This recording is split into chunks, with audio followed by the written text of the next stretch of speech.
And I'm sure we're in for a really entertaining talk from a fascinating speaker.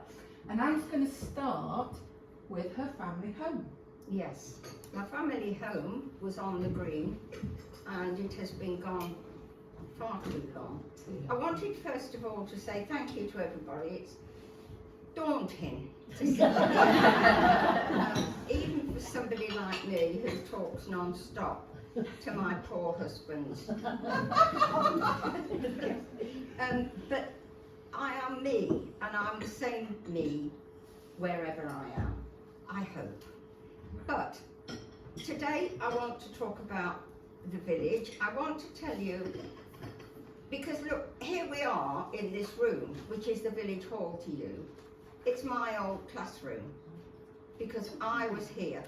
I started school in there when I was 4, and then when I was 7, we moved in here. Now, I've got an older brother who was trouble personified. He was wonderful, but he was always in trouble. And he was very often put behind the door. So they moved his desk. But the trouble was, they were 2-seaters to this desk, and 2 desks. And when they moved Philip, of course I had to go.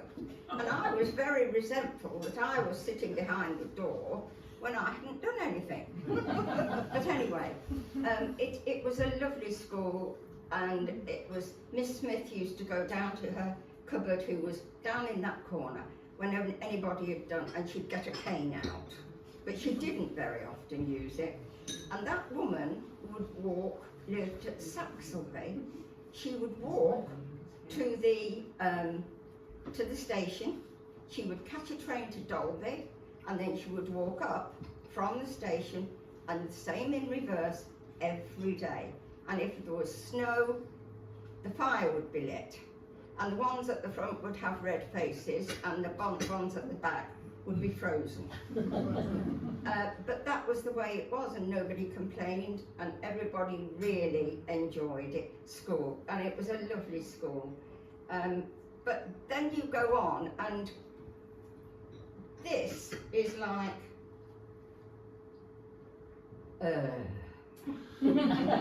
yeah, right. So I'm going to take some notes. Let's go across the Green, because some people won't know. I certainly didn't know until Anne talked to me where actually your house was, and what yes. your house was, and Yes, well, about your mum and dad. My father was a farmer, and my mother was a farmer's wife, which was a full-time position. It was a big house. So here, it's gone. So here we are, Village Green, Chapel Lane, and the farm is there. And there's the major oak. There are 3 houses, and then there's the houses down below where Kate lives. I don't know who else lives down there. And that was our paddock where I used to keep a pony, and it was always running with chickens and calves and anything else that my father wanted to have some grazing. And when I was at home, I know this sounds old-fashioned, but it was a proper home. It was love, and so many people now don't know that. But I wanted to take you down Chapel Lane for the reason that if I do this, telling you what was there when I was a child will make you realise just how much this village has altered. And the house at the top where Sam lives, I don't know her other name. So, what's her name, Jane? Jones Square. Was where I used to live as well. That's right. Sue's old house. So there. Yes. Yes. And I stopped there, and as Sue knows, it was a lovely house. Yeah. But when I was a child, it belonged to a gentleman called Mr. Tom Fisher. And he was a very noted artist. And he did all the cartoons for was it Just William? Yes, Or was it- Just William. Yeah. And he did all of those cartoons, and he was a very noted artist. And next door in the corner was what my brother always said was the oldest house in the village. It was lived in when I was a child by a man called Mr. Knight, who was what today's would call an entrepreneur, and he would keep building on annexes, and they were always made to be self-sufficient, and then he would let them to the families of the officers down the depot. So he was raking it in, and the house was, the basic house was supposedly the oldest house in the village, and also that there was a passageway from the cellar in this house, and it went right across to the hall, and then from the hall it went up into the woods, and it was an escape for the priests and such like. Never found it. My brother tried hard, but we never found it. And eventually, I think they boarded up the window. I think it's gone. But there was a window because my brother was climbing in, and Mr. Knight came with a cricket bat. Gave him a good whack, and I don't think he tried it again. But it was a nice old house. I knew it well, and it had got a lovely fireplace, an old-fashioned ingle-nook. That's the word I was looking for, ingle-nook. And I used to play up there a lot. And he had got a greenhouse, and he grew grapes. Now, this was during the war, and I had never seen a grape. And, you know, nowadays people think that's impossible, but I had not seen a grape, and I really wanted one. But I never got one. You thought you survived. I made up for it since. But yeah, so it was interesting to see all of those things. We come from there, and then the rest of the houses down there, 2 or 3 of them, apart from the one in the middle that is horizontal. Now that used to be the shop. Yes. There was a lot of shops. There's been so many shops in this village. I'm diverting. I mustn't do that.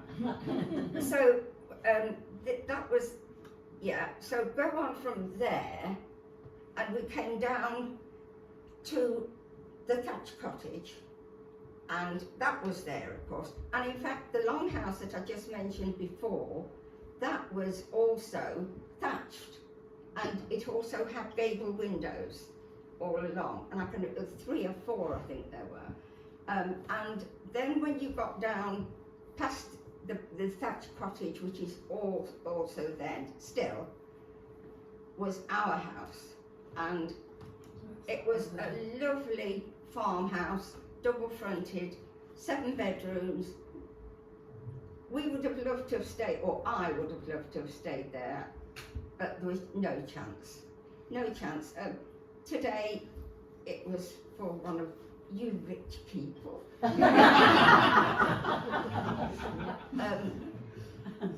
But that's all right. Anyway, it was pulled down courtesy of Jelson's Limited.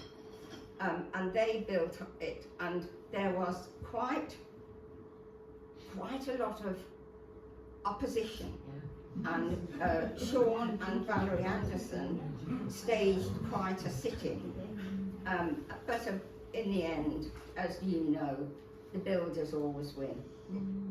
And so, but this house was haunted. It had a lovely sort of man. He was very friendly as far as we were concerned, but if we had visitors, he didn't like it.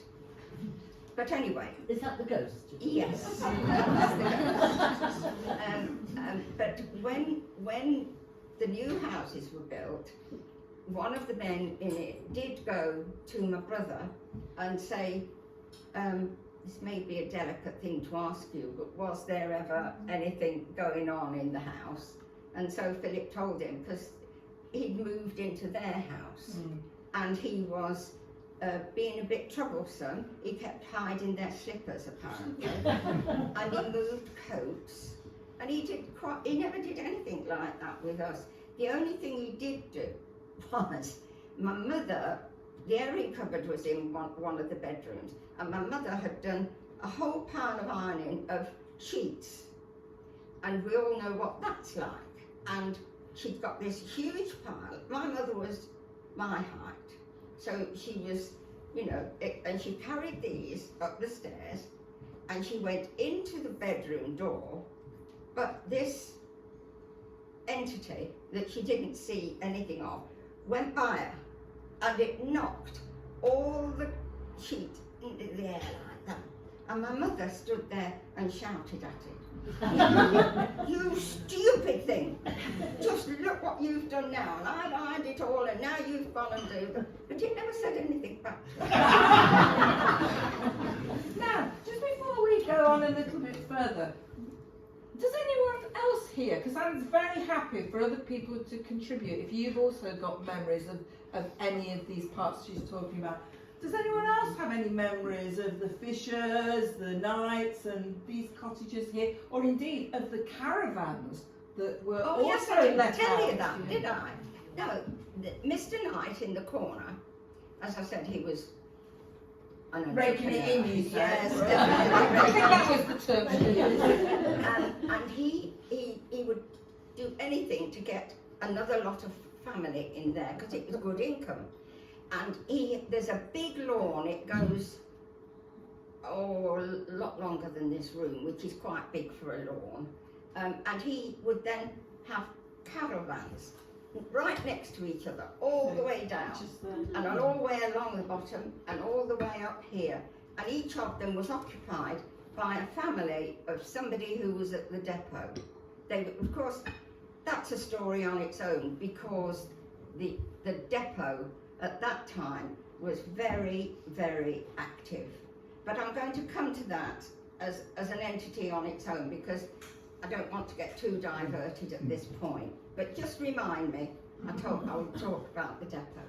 Anne, do you remember there used to be, you know, at the end of Ken's Bouges, the milk stand? Oh yes, and at our house. Yeah. Yes, the milk in a later time had, most of the farms had, well, they made them up of anything, and they would stand, and then the churns when the milk, when they were full of milk, would go on there to help when the lorry came round to take the milk, and they would tip it all into, well, it was like a petrol, you know, like the big yes, the tanker, and it was milk, and it then went to the co-op in Nottingham, and all the farmers. So almost every one of the houses in the village at that point had at some point been farms.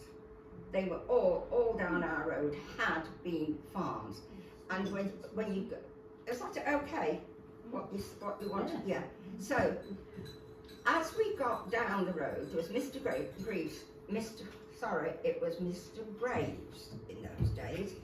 And so Mr. Graves and his family lived there, the other side of our paddock. And I don't think outwardly that house has altered a great deal in any way, shape or form. But now when we get lower down Chapel Lane, on the right, on the right was what was called the dairy.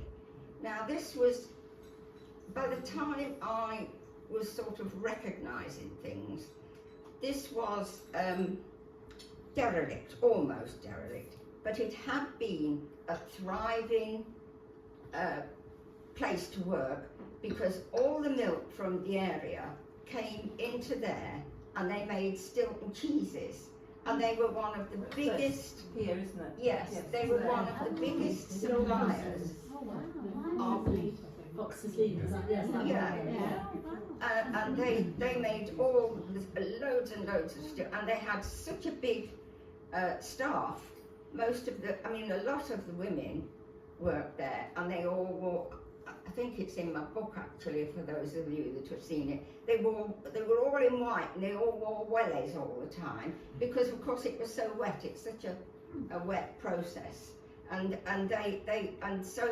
that had got a big orchard. At the bottom of the green, I'm going horizontal now, there was 2 houses there, and they fell down. And Mr. Woodford, who was living in one at the time, they were moved down on the corner of Longcliffe Hill, where the bungalow stands at an angle. And one day, the lady who lives there said, "Why is our house at this angle?" Well, actually, I was able to answer her, because this Mr. Douglas Woodford, who lived on the green, he went to live in this. They'd got a converted railway carriage, and it was quite big, as they would be, and it was standing at that angle. That's why that house is built at that angle, but nobody else would know that.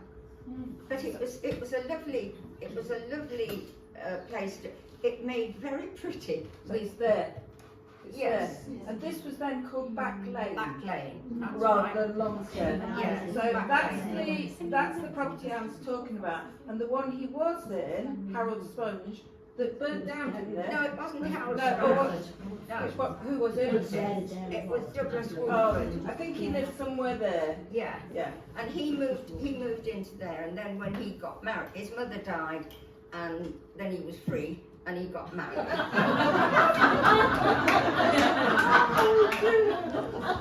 So he got married, and his wife didn't want to go to live in this carriage, so he had to build a bungalow for her. So that was that. Now I'm going back to the dairy. The dairy, as I say, it made huge amounts of cheeses, and it also paid the farmers for the milk. So it was all within the village. It was like the processes went on in the village. And when you got a bit further down, there was orchards either side, and I can remember going down there, and because I was little, there was I'm trying to remember, but it doesn't really matter because you wouldn't know, but there was some tall boys, and they picked me up, and I had to pull the pears from off this tree. And of course somebody started shouting, "Hoy," and everybody ran and dropped me. But the thing was, we never saw anybody come out or anything. So who shouted? I think they did it for devilment, because it didn't matter to anybody. We just used to like to go scrumping. We'd got an orchard. And I'm sorry about this, but it does sound a bit a la posh, but it wasn't. It was a farmhouse and a farm orchard, and it was just lovely. I'm very sentimental about my home, and I have no bounds about saying so. But anyway, the dairy, they really lost it when the co-op came in and wanted to take the milk. So then it became more mechanised. But I can't remember this, and yet somebody has told me I should do. I don't know whether I should or whether I shouldn't.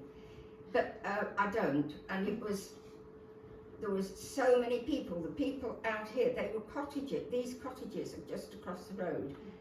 All of them were employed at the dairy, which was directly behind it. And you see, nobody would know that unless they can actually remember it. Those are the cottagers. Yeah. This is not to scale, by the way, just in case you were worried. But those are the cottagers. Here's the dairy, and presumably just They walk came straight through the back. And this is Yes. all orchardy kind of area. Yes, it is. Yeah. And then, Was it owned by the estate then, or was it separate? now do you know, I don't know the answer to that, because I honestly don't know. And I think it was sold in 1896, wasn't it, on that map? On that map of the village, where Was it? I all didn't. the different areas are set out in lots Oh, to say well, it's dated that would be 1896. when Les Brown bought it, wouldn't it? Yeah, but the Yeah. estate cottages, so all of these cottages weren't sold until out of the estate till the 70s. So there No, isn't they it. were left, they were allowed Yeah. to stay in life. Absolutely. So there were sales in the 1890s, but it was just to another landowner of the estate properties. Mm. So most of all of these, and my house didn't leave the estate until 1984. No, That was it when the didn't. estate sold it. Yeah.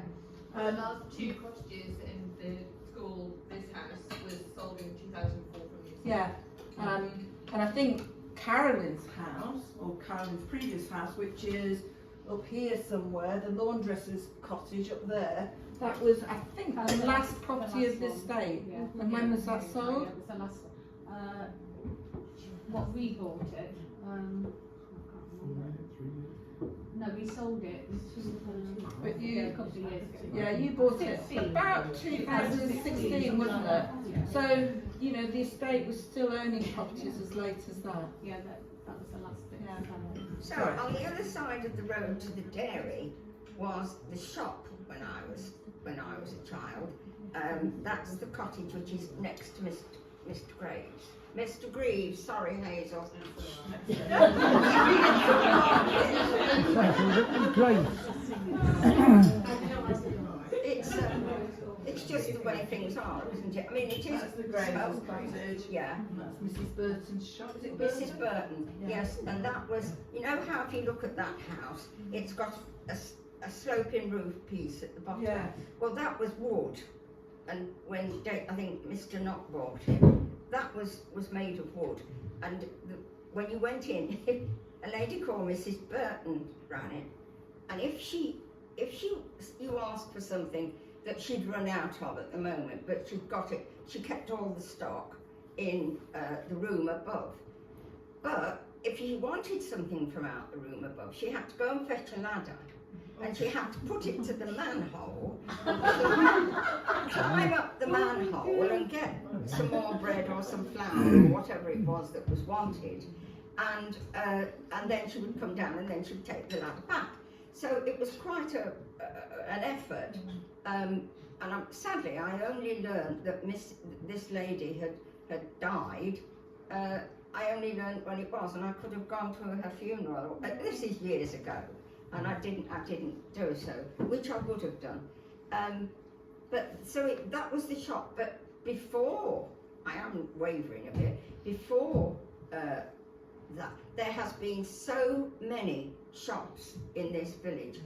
My grandma had one, and the principle was that you would have a farmhouse. Now, at that point, my grandma lived in the house where Paul Shaw lives. You most of you know that. Right There, on there. yes, and she lived there, and she was a widow, but she had 3 sons. One died, but she had 2 sons, and she had a manager, and she had a brother who had been injured in the First World War, and he couldn't really work, so he used to do things like chopping sticks and things like that for her, and she would then, that was his recompense for his living and stay and living there. So what was I telling you? Tell me about the shop. So that was a shop. Now my grandmother, she kept a shop. As I say, she was a widow, so she would keep it. It happened to so many of the women that were there, and if they had a problem or they needed extra money, they would open their front room as a shop, and they would sell maybe flour and sugar, and I've got a box like that full of receipts that my grandmother had from the people who she bought produce from, and it's a matter of pence. It's incredible. And I think I've given some to the History Society. Yeah. The scan. Yeah. Yeah. Scans and Yeah. on the archive. Yeah, good. So they would open a little shop, and they would just sell, try and find things that one of the other shops didn't sell, because they were all over the village. Just a little shop, you went in and you got a bit of butter, or you got, well, I was going to say pot of jam, but you wouldn't, would you? You'd make it. So that's what you get the gist. And that was how it operated. So no wonder that when they opened like the last supermarket in the village, it was a brilliant shop, but everybody could get cheaper. And because they'd all got transport, they could go and get cheaper. And so it was hard on the people who were trying to keep a shop, because they were fighting with the Co-op and Tesco's and all of those. Not like when there was all these little ones. Yeah. And there was Ollie Wall across the road, right across the road.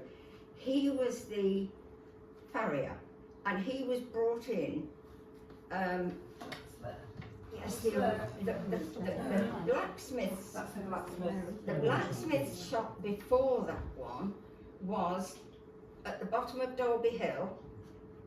There's a building which I think was at one point a garage, and that was the forge before then. Just there. But when Mr. Oh, I know the man's name, in fact I knew it. Marley.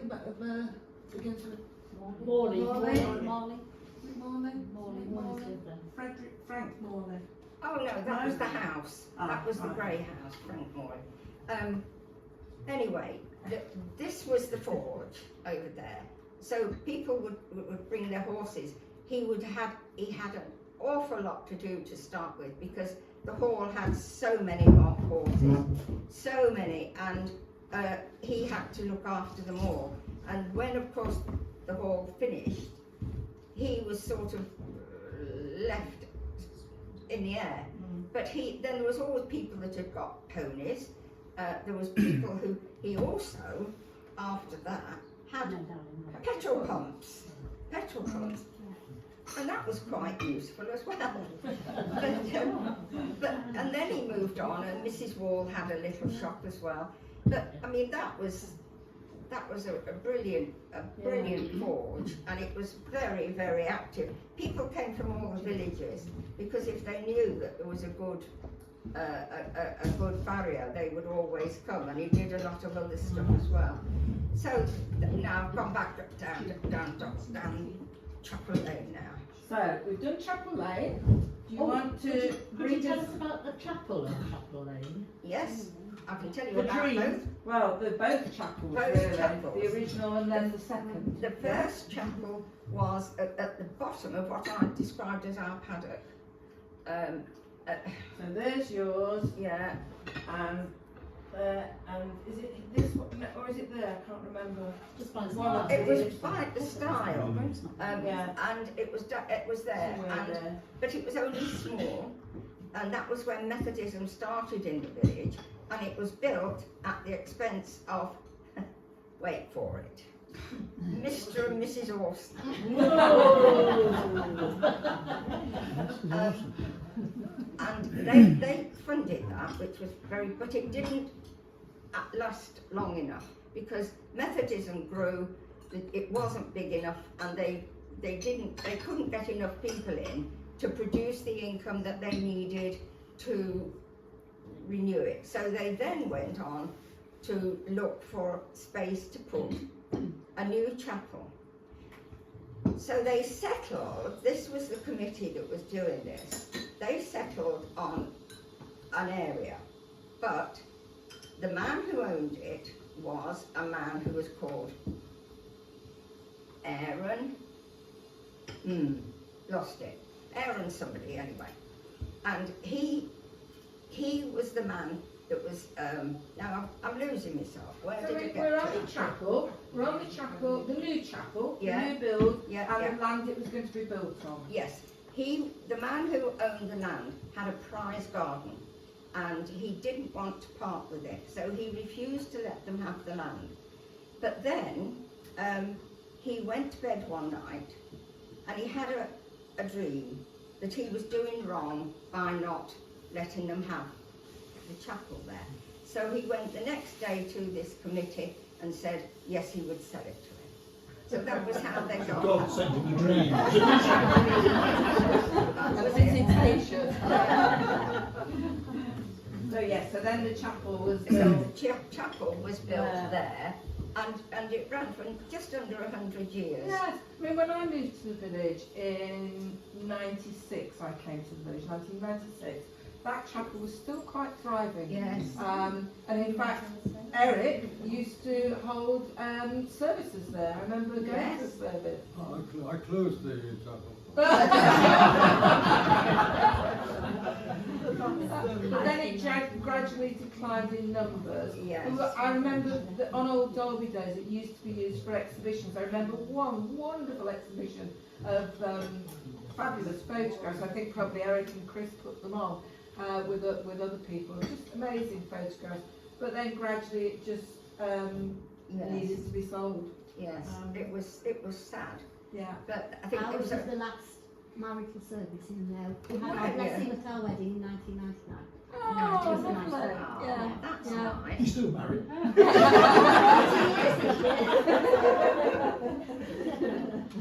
Yes. Now, so where had we got So, to? We've got down Well, to we've done Chapel Lane and we've gone round to the chapel. Do you want to come up to Church Lane and go down yes, Paradise? Church. Yeah, I mean, the majority of Church Lane was almost sacrosanct because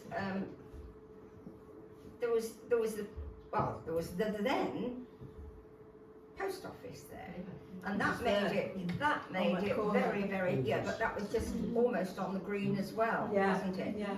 But after that, it became, Mr. Holdry was, I don't quite know what his job was, but he worked for the estate. And when he retired, he rented one half, because that house was, whereas it's a nice square house now, it was divided in two. Yes, it was divided in two. And one part was the post office, but it was so small that you couldn't get more than two people in it. You stepped into the door, and there was a grandfather clock which took up an awful lot of room.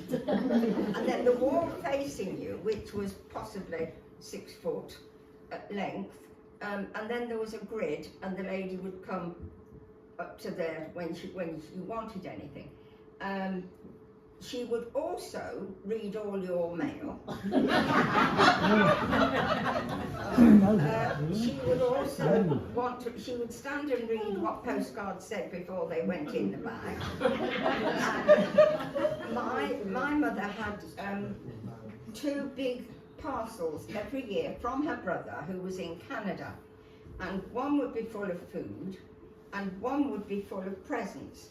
And one year, I was very much a doll girl, and one day, I know I came downstairs and this parcel had come, and my mother had undone some of it, and she'd found a doll for me.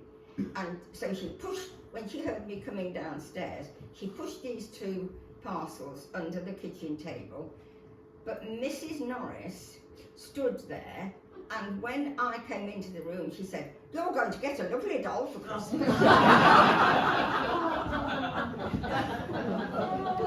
My mother was not pleased. And my mother could be fiery when she wanted to be. And so that was quite an amusing thing to happen. But she was a character, was Mrs. Norris. Mr. Norris would go all around the village. He would deliver the mail.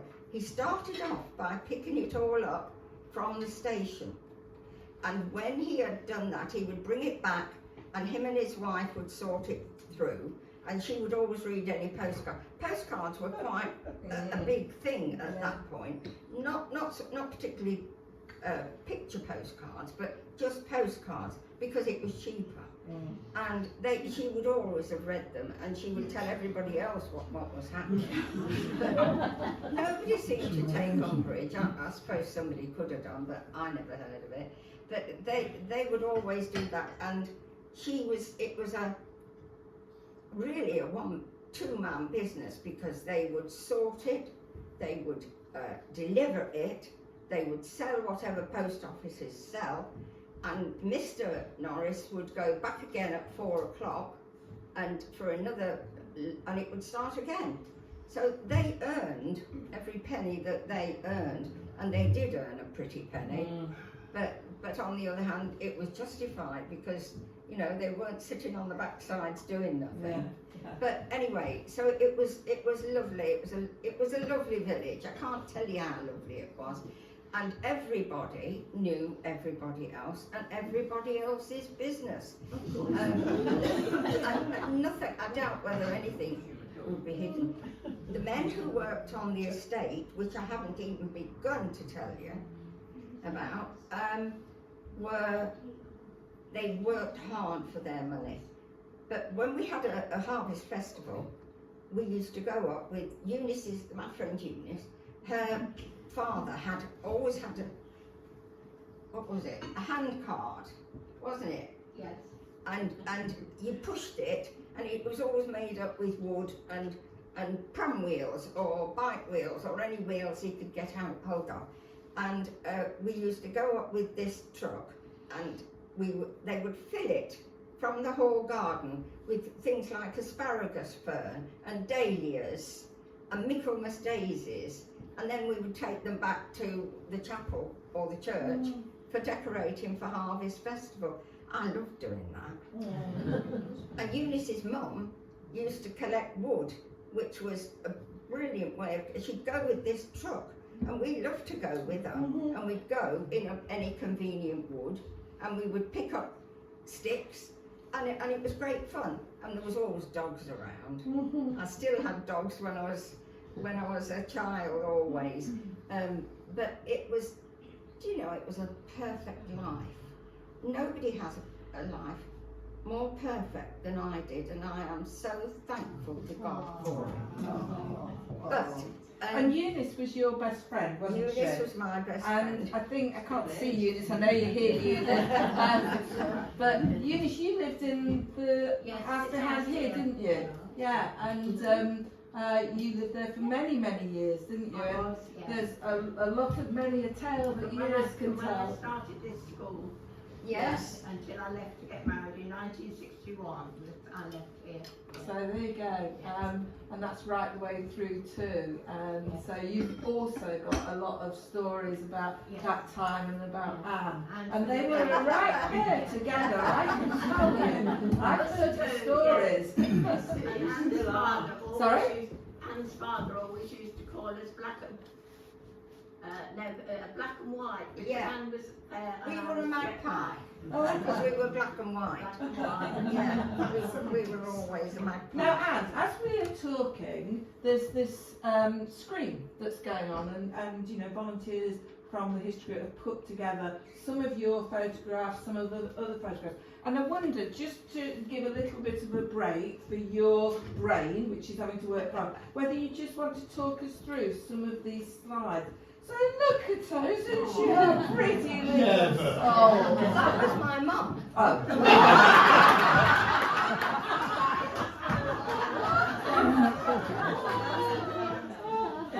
Yeah, that was mum. This was the vicar and his father, or father-in-law, I'm not sure which.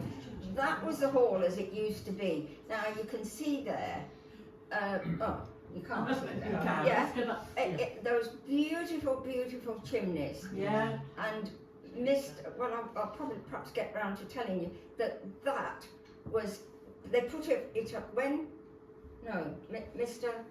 That's when Mrs. Phillips died. That's wasn't it, Yeah. Mrs. Phillips. When Mrs. Phillips died, the hall was left to her nephew, who had minimal interest. Yeah, the ground. He didn't want it, and he used to come in his aeroplane, and he would land on the top road. And he had a hangar up there, and it was only a light aeroplane, and he would come. Oh, I've got a lovely story to tell you about that. So we'll come back to the story. Yeah. The story of the hangar. Yeah, and so it was pulled down. Well, no, it wasn't pulled down. Anything that was worth taking was taken. They sold those beautiful, beautiful chimneys, and so much of it. It was so sad to see what it was left. It had got no roof on. It had got just no chimneys and no windows, and the staircase, which was oak, an absolutely, you know, sort of Beautiful. really beautiful. And it was just left open to, and they filled in the cellars, which were full of, well, they had been very full of bottles of stuff, and I don't know what, because I'm not a drinker. But it was a lovely place. The hall was. Next one. Oh, this is Mrs. Oh, that was Mrs. Gasson. This is Mr. and Mrs. Young. They lived there. Yes. Home farm. Home Home farm. farm. Home farm. Yeah, home farm. And then the cottage that's just over here, not the one to the gatehouse, the one below. No.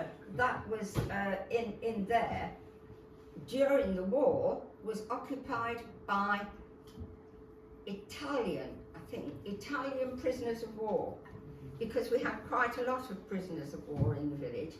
And Eunice and I came down the road one day, and we came round Paradise, so we were coming down, and that house, we came down So there. you're coming down like There, this. yes. And as we got to that bend, right across the road, there were 5 or 6 big prisoners of war, Italians. Wow. Times have really changed. However, Can't get it. Did you learn any Italian? I was far too young, I am afraid. I know they all came and wanted to talk to us, but we really were very young. We were we were still at Dalby School, so I think we got away just as quickly as we could. But it was quite a story we came around. But they lived in that cottage. In that cottage. The cottage that's over here. Yeah. And so did before that, Mr. Sanford used to live, when he first came here, Yeah. he lived in there, and he eventually became a coachman, didn't he? Yeah. In my book, there's a picture of Mr. Sanford Yeah. on the coach in London, when they used to take all the coaches. Shall I go on to that? Well, there's the coaches in London and Mr. Do you want to just go through these pictures just so Yeah, that, because people are seeing them as we as we're talking, and it's just helpful for Anne to give you a Yes. little bit of background. This was newly done when we were, I should think, about 10, and we used to climb up here. I look at it now and think, how on earth did we? But of course, I was going to say we'd only got little feet, but I've still only got little feet. We used to climb up here and sit on there. And Eunice's younger brother, he used to climb up to that one and sit up there. But we used to sit on this wall regularly. It's quite high, that It wall. is high. It is, but we thought we were very clever. But it's a nice chapel, church, but it was the third church. It's the third church that we had. It was, the 2 before had burnt down. And this here, Yes, that was the cow sheds. yeah, and they're now a house. They've been converted, haven't they? Yes, Yeah. that was, oh, it was lovely. There were so many men worked there, and they were all in beautiful white coats and caps. And when you went into those doors, there was cows all the way down here, beautiful doe-eyed jerseys, and they were absolutely lovely. And they'd all got names, and they were, each stall had got a name above it. Eunice's dad lived there, so he worked there at one time, didn't he? Yes, he did. Yeah. And it was really lovely, and it was so sad to see it falling into such disrepair. So presumably all of those were milking cows? Yes. So the milk that then Yes. went, yeah. Actually, I don't know what happened to the milk, because you never saw the churns going. I don't know what happened to it Yeah. then. It's only when you sort of come across something like that you really Yeah, you don't remember. realise you don't know. And Mrs. Gasson's house was, I thought, no it wasn't. I thought Mrs. Gasson's house was there. That's the church and, yeah, the It is cow up in the sheds. corner, I It think. is I up can see there, it There, yeah. yes. That's Hunter's Lodge now, isn't it? It's Well, what? Hunter's Lodge is next to That's it. It's yeah. built in there, yeah. Yeah. Isn't it those stables? No. No, these are the old car, Those are Those the old car sheds. Yeah. So they've gone, have they? No, they've been converted into a house. Well, it's taken on. Well, they kept all the foundations, Yeah. they kept all the rockers. So that's the house that's down the little lane. So, go on, don't worry, Rose, keep going. We talked about the chapel. So this is the chapel. Yes, that's the chapel, and has it got a cow there? or Yes. what? I think it's a horse. I think it's a horse. I think it's a horse. Yeah, probably is. Yeah. So I'm trying to see which house that is. So that's next door to the chapel. Oh, now you can Yeah. see that. You can Yeah. see Yeah. there. That house. You can see even from this that it burnt down, Yeah. and you can see that bit of the wall was left, and then they built it up from there. I don't know how they did that, but they did, and you can still see it to this day. Yeah. But I don't know when it became two houses Yeah. actually, but it was, yeah, that was right the way down there. Now when you got past the chapel, and there was this house, as I say, then you went, the house that was next to that, now it stands Quite high up, isn't it? high, it is high up, but it stood front face to the road, Mm. but that burnt down. Mm. So now the one that was rebuilt was built the other, no, I'm the wrong way round. It was that sideways on, and then that was burnt down, and it was rebuilt facing the road. So it looks different now. Oh, that's the hall again. That's the bit that's been pulled down. I don't know when that happened. Mm. I never saw that. And during the war, that was a nursery. The officers, not for the menials, you know, just for the officers' children, and they would come up there, bring their children, and there used to be a great big rocking horse. Oh, and I did want that rocking horse. it was absolutely lovely, and then they would come out there. I can remember going there quite a few times, and I liked that window as well that was at the end. It was really, yeah, it somehow it was, windows, and then as I say, you can see the beautiful chimneys. And when John Birkin was putting the roof back onto the wall, he came to me to look at my pictures because he wanted to see the chimneys, where they were, and also, of course, when he saw what they were like, he said, "I'm really sorry."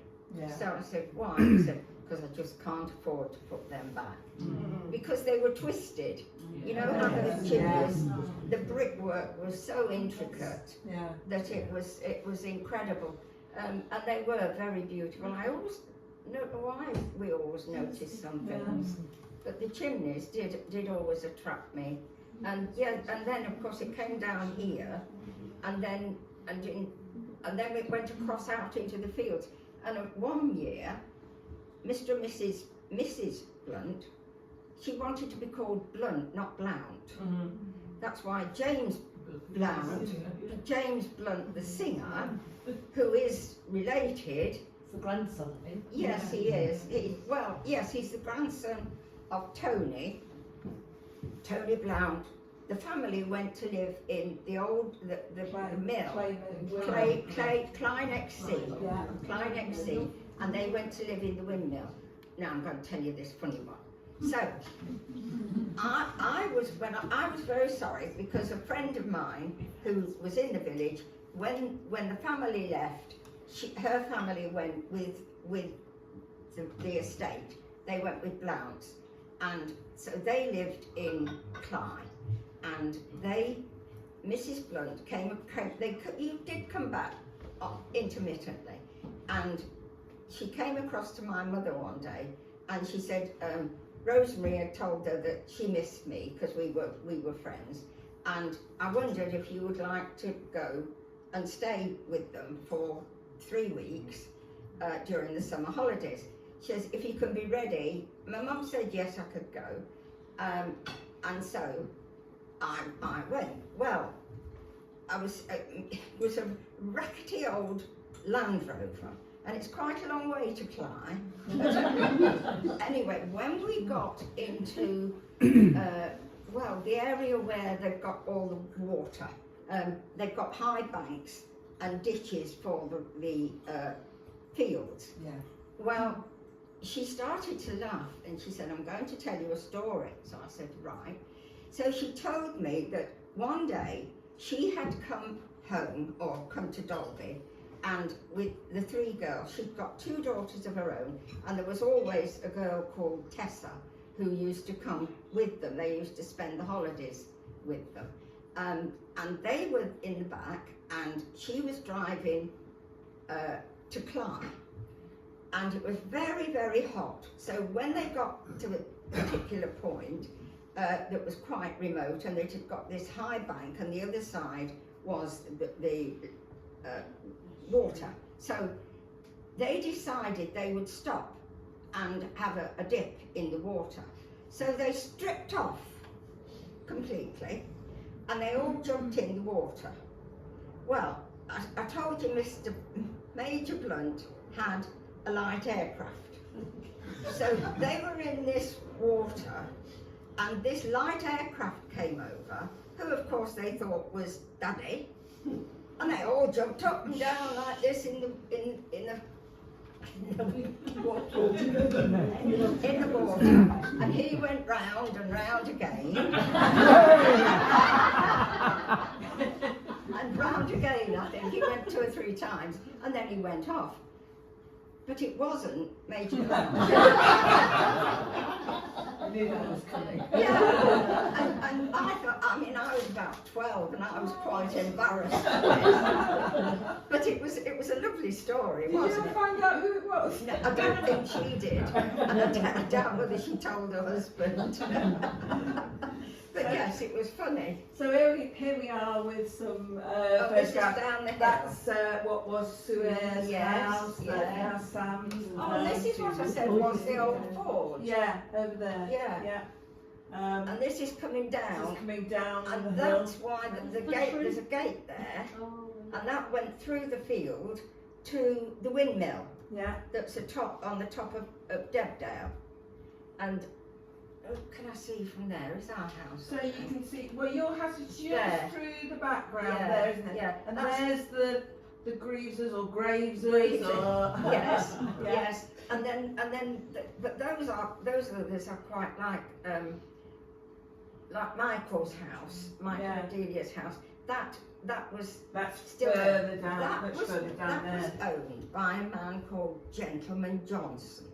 Wasn't that nice? I thought it was great. He owned it, and he was on his own. You rarely saw him. And then when he passed away, it was sold. So if you don't know where we are now, we're on Chapel Lane. Yes. And we're on the corner of Croft Gardens and Chapel Lane, the big house on the corner, which is The crop. Yeah. the Croft. I was trying to remember what it was called. The Yeah. Croft. Croft. Yes, and that's why it's obviously why it's called Croft Oh, Gardens. is that house? Michael's. Well, we're not absolutely sure. It's described in the listing as early 19th century, but I think it's actually bits of it go back. I would have said it was older than that. Yeah. I'm surprised. I was thought it was much older. Mid-1700s. Yes. Yeah. So there was more built on. More built on. So That's interesting. Sadly, there was a pump in the lobby which was connected to our well, which had a lead casing which said 1707 on it. Wow. The act Yeah. of union between, So, but I don't believe that the house was better. No. And I think the curtilage buildings for the beasts, the outbuildings, were probably mid 19th century, Right. something like that. Thank you. There we go. Thank you, Michael. Yeah, so it was. Where have we got to? So here's some of the. I mean, obviously we all recognise Oh, yes. that, No, but look, that's there's still those- very much the same, isn't it? Really. There's those dormer windows that Yeah. I told you Yeah. in that house. and there's the thatch. Yeah. Oh, and there's our house. There. Yeah. Yeah, and then There's a retreat, isn't there? Further That's on, the Yeah. next one Yeah. down, isn't it? That's Another old house. Yeah. after Nolly's Yeah. James's. oh Yeah. yes, yes, that's right. That's an old house as well. Mm. And it's got a door on the side that didn't used to be there, and that always throws me because I frequently, when I was a child, I went everywhere, and I would go to a house. I can remember going to the house of down Paradise Lane, opposite the house that's opposite the one with the church windows. Do you know where I mean? Yeah. And I went there. It was quite late on. This was. And I got to take something or other, and it was Brian who actually lived there before he passed away, and I got to take him something to do with some committee, and I went round blithely, and the door wasn't there. That I was used to being there, and it wasn't there. So then I had to find where the door was because I hadn't looked. I'd just gone. And suddenly it wasn't there, so that was quite amusing. And right now, where were we with that then? So Can we're we down just to on there. this? I mean, I don't know, how many more photographs are there, Russ? Hundreds. Now, I'm just wondering, do we want a break? Do we want a break? Top of the tea. Just top up the teas. People who want to come.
Right, I'm just checking that everyone's got everything they need. More milk, more tea. I think there's plenty of cakes around, hundreds of cakes. I think we'll be asking for donations for you to take a plate away with you. So, we're going to spend about another 20 minutes. I mean, Anne, just to say, Anne has given us about 6 hours and then another couple of hours with Eunice, Anne and Eunice together, of interviews of their memories, and that is more chronological, it's more family, it's more about neighbours. That is all on the digital archive, and I think when we come to a conclusion, Shanti will say a little bit about the digital archive. Russ may, because Russ is also no, I won't. But it is all there. It is fascinating, and you know, I did some of those interviews, and I am still not bored, and I am still learning more. And every time I walk not every time I walk my dog, but quite often when I walk my dog and it isn't raining, Anne and I will stop and have a chat, and Anne will tell me some more. And she is a fascinating source of the history of the village and the history of different families in the village. Quite a lot of gossip and quite a lot of humour. As are several other people in the village. So, you know, but I think Anne, because she is such a good speaker, I think Anne is a real treasure and a real asset to us. So, Anne, Yes. where are you now going to take us? I thought now we should have a few minutes or whatever on the depot, because the depot has always played such a huge part in Old Dalby. It affected my family. It started about 1936. So, in other words, they were preparing for war long before anybody knew anything about it. And it was well before then that it was decided by the powers that be that this was a really good place to put an army depot. And so the reason being that we have virtually a surrounding hillside, which so that when if any aeroplanes went over, they'd gone over the depot before they realised it. Now my sense tells me, well, they could have turned around and gone back again.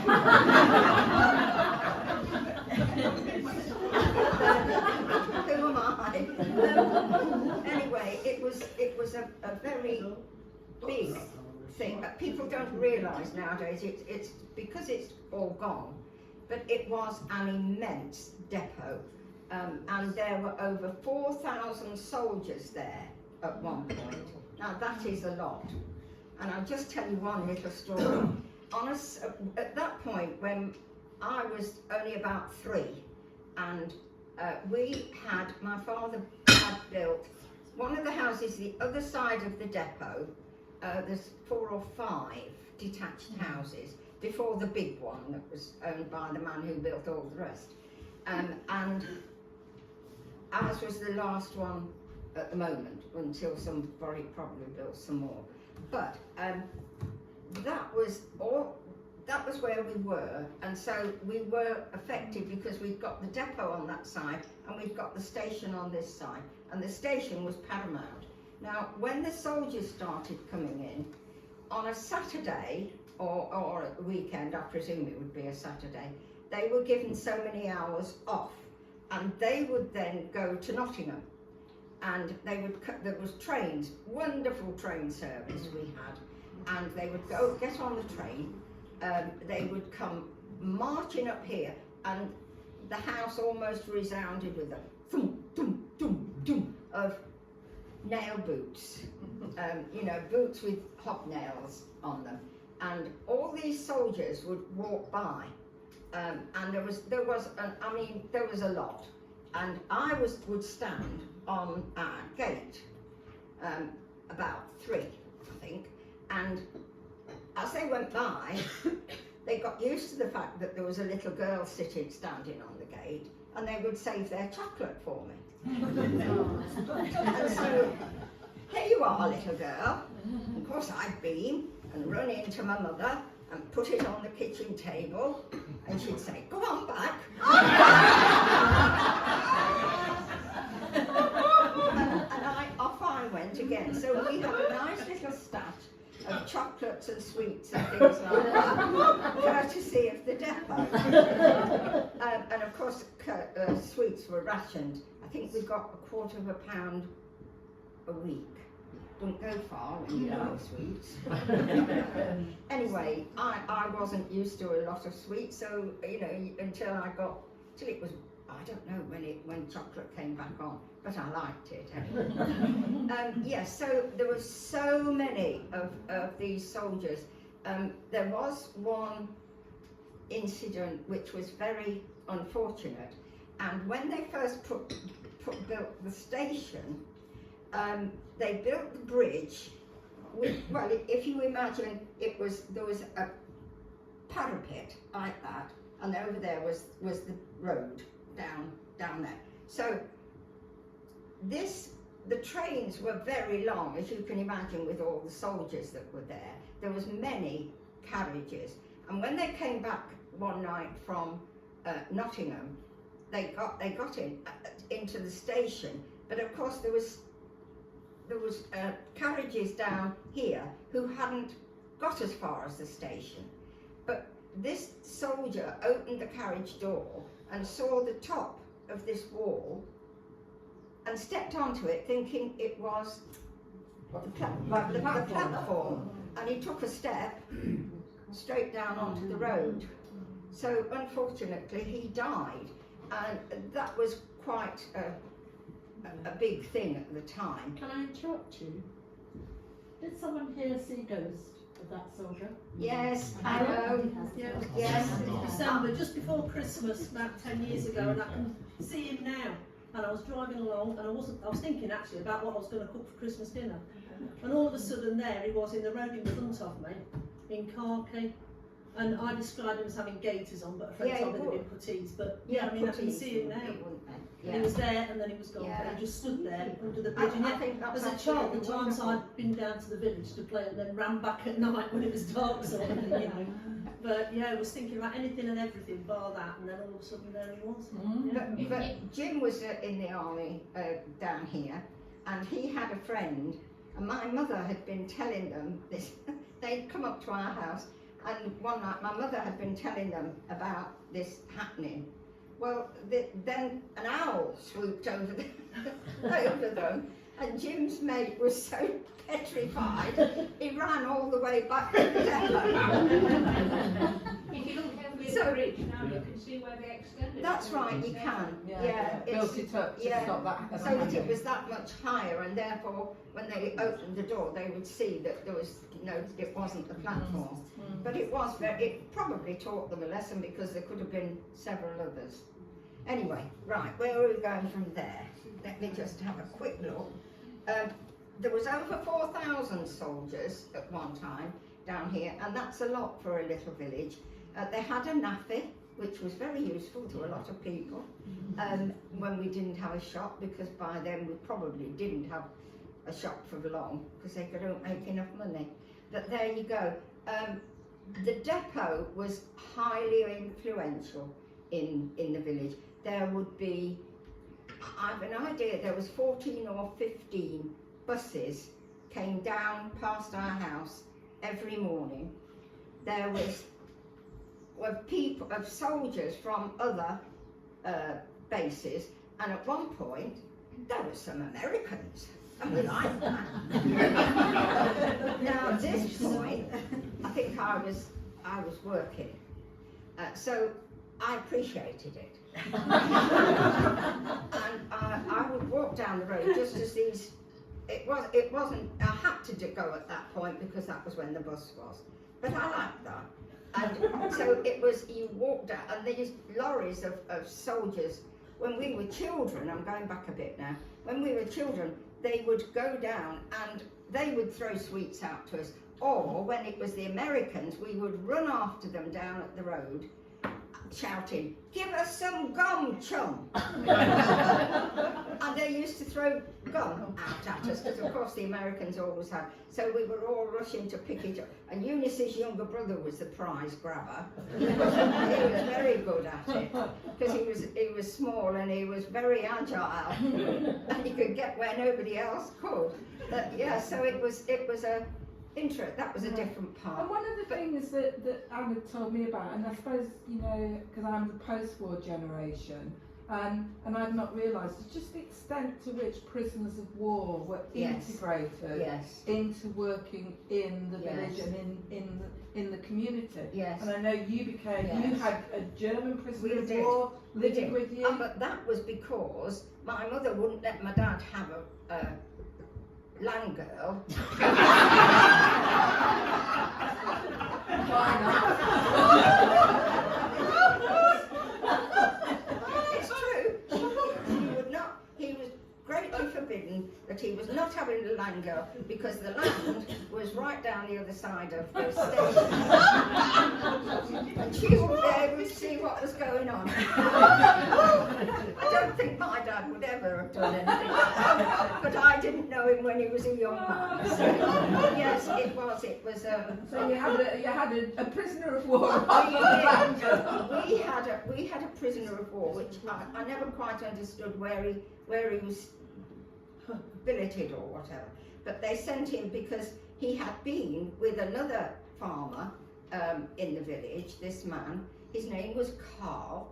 And he had been with another farming family in the village, and I don't know why he was moved or how he was moved, but he came to us.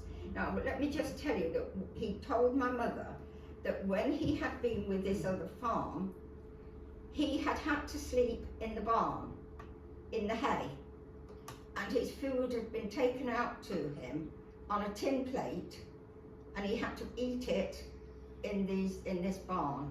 And then he came to us, and my mother immediately said, "You don't do that here." He had his own bedroom, and he always ate at the table with all of us, and I loved it. Yeah.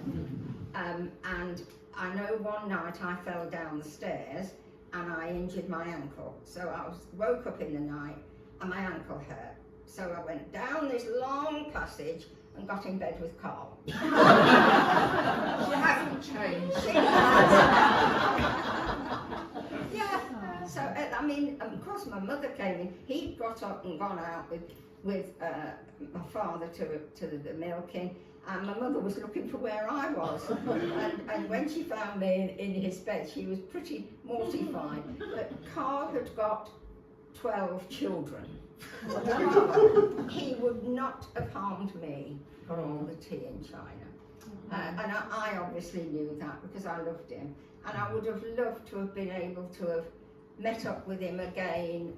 And he gave Philip and I a grapefruit one Christmas, because it was all he'd got, one grapefruit. And we hated it. Well, it was so bitter, and there wasn't a lot of sugar to put on it, and we just didn't appreciate it. And I hadn't seen an orange until the war had finished. And sometimes the shop would have the odd thing like that, but we weren't registered. You had to register to get your groceries and things. We were registered with, I think it must have been the Co-op in Melton, and they used to come out with a great big van. Why they can't do this now? This was an immense van. It had 2 men in it. They'd got everything in that shop that you could want for. And they used to come on a Thursday and Tuesday and pick up my mother's order book, and then they would get the box ready and they would bring it in. But if my mum thought, "Oh, I need so and so and so and so," they would go back and fetch it. But of course, we never needed things like milk. We never needed things like bacon, because there was always 2 big flitches of bacon on the walls going up the back stairs. And every night, my father would just go and carve off a chunk of bacon. Mind you, there was more fat than there was lean, but my father didn't mind that. He liked it, and it was all we were used to. So we were always very well fed, and you don't know when you're a child that you are well fed and that you are loved and that you are cared for and safe. And you didn't know that, did you? But you know when you look back at your own childhood. And I know I was very, very lucky. The funny thing was about the army, they used to come through here in swathes of them, whole battalions of them marching up and down. And they were never any trouble. They used to go to the pub, and they used to also, in the chapel, there's a big room upstairs, and the ladies of the village would do like a cafe. They would do teas, and I don't know where they must have been given some ration book especially or something. And these soldiers would come and go up there. They would play darts and cards and have a cup of cocoa or tea or whatever. They didn't have tea very often, did they? They didn't, you wouldn't know that, but we had a very limited amount of things like tea and sugar and butter, but my mum often made butter herself. I've still got her butter churn, but I couldn't be bothered. Jim's done it, but I couldn't be bothered with it. But it was a difficult time, but it also had its great pleasures, and the village was really lost when the depot closed. And there was the 2 parts to it, you see, because there was the army and then there was the civilian. And of course the civilian side was employed a huge amount of people in the village. Anybody that got laid off from the hall, when the hall was put down, in other words, put down, that's something. Yeah, well, it was closed, put to all intents and purposes, and it was really important that there was something for them, you know, some occupations. But the army had a huge influence on, I mean, there was like Nicky who used to run the pub, he with Ivy. The pub was incredible because, well, Absolute choice coming. There's not. There was two pubs, and there was two pubs, and one of them was called the Plough, and one of them was, as we know today, the Crown. Now the Crown is still there, but the Plough was it was opened quite late on, and I've got a picture of it with my mother, my aunt, no, my grandmother on it, and it was good because it had 6-day license, and a 7-day license, I mean, and the Crown only had a 6-day license. So on the 7th day, of course, everybody went to the Plough. But they also came from Grimston, because Grimston pub closed, was only a 6-day license. So they would come across in front of the hall, and when they went back, they were very noisy. They were all full of beer. And the Mrs. Phillips said to her husband that they disturbed her sleep every Saturday, or Sunday it would be, wouldn't it? Every Sunday, and they were therefore a nuisance. And so, of course, everything belonged to the hall. So the squire went to the Plough and told them that they had either got to stop the men, tell the men that they hadn't got to make this noise, otherwise they would lose the facility, which they did, but they didn't take any notice. And so the Plough was shut. That was it. It was shut just like that. And from then on, of course, we'd only had one pub. But it was just shows what authority that man had over the daily lives of 2 villages. You know, it was incredible that they could do that, but it wouldn't happen today, would it? No, right, where do we go from there? Oh, you know, I wanted to tell you about a man, and I couldn't remember his name, and it's a lovely name, Aaron Crowhurst. And he was the man who wouldn't sell the chapel. And I think it's a great name. It's good, isn't it? Yeah. And he's in the cemetery. But Not selling and being in the cemetery aren't linked. Never mind. I'm getting a bit muddled. But now, where do we go from there? So you've only got a few minutes left. Would you, please can I request a story about a piano? Yes. Yes, you can.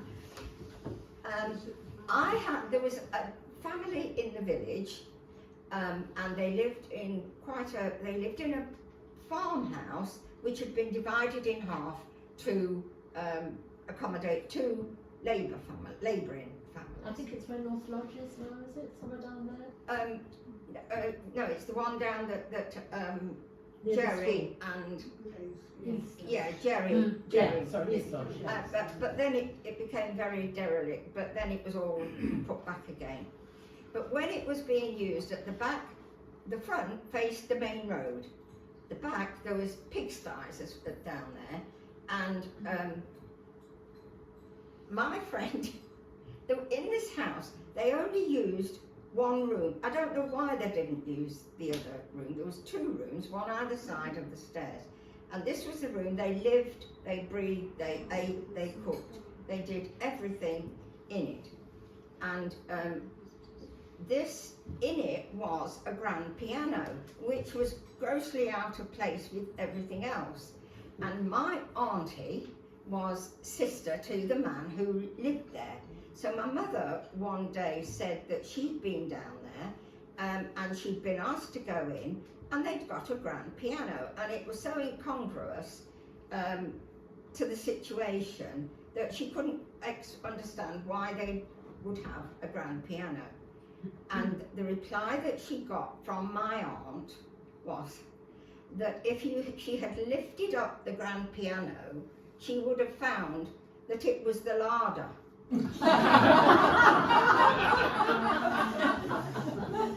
There was not, the family had this grand piano, and they had two people, it had been left to two people, but they couldn't agree which one should have the grand piano, and the other one couldn't afford to pay out anyway. So one had had the innards, and one had had the actual piece of furniture. You still have Solomons. I mean, it goes beyond belief, doesn't it, really? But I never actually saw this piano, but I still thought it was a lovely story, and so did Shanti, didn't you? Now, Anne, just before we finish, are there any other little anecdotes that you feel absolutely you have to share? It's only very short, but there was a gentleman in the village had a tragic accident.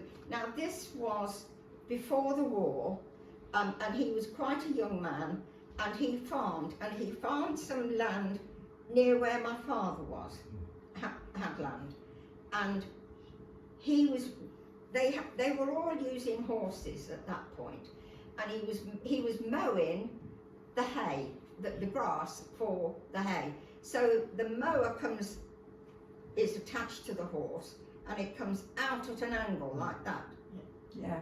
And nobody ever tried to explain how it had happened. The horse had moved, and the mower had cut his foot off. And it was hanging on a thread. There was no doctor within miles. There was no ambulances, there was nothing. Even the depot, had the depot been there, the depot had ambulances, they had medics, they had absolutely everything. It would have been a totally different ball game. But eventually, quite late on, I don't quite work out how the man didn't bleed to death, but he didn't, and they got into Nottingham. There was only 1 or 2 cars in the village, and eventually somebody came with a car and they took him to Nottingham Hospital, but they had to cut his foot off. And thereafter, he had a wooden part leg and foot. And I knew this lady very well. She was the daughter of this gentleman, and she said, she was talking to me one day, and she said, well, my job on a Sunday, one night, was to clean my father's foot, and he would have one foot on during the week, but he then had a Sunday foot. Oh dear. And he had a Sunday foot, and she had to make sure that it was all pristine and clean for him to put on to go to chapel in the morning. So that was good, wasn't it? I thought it was a good story. So I think Anne has just regaled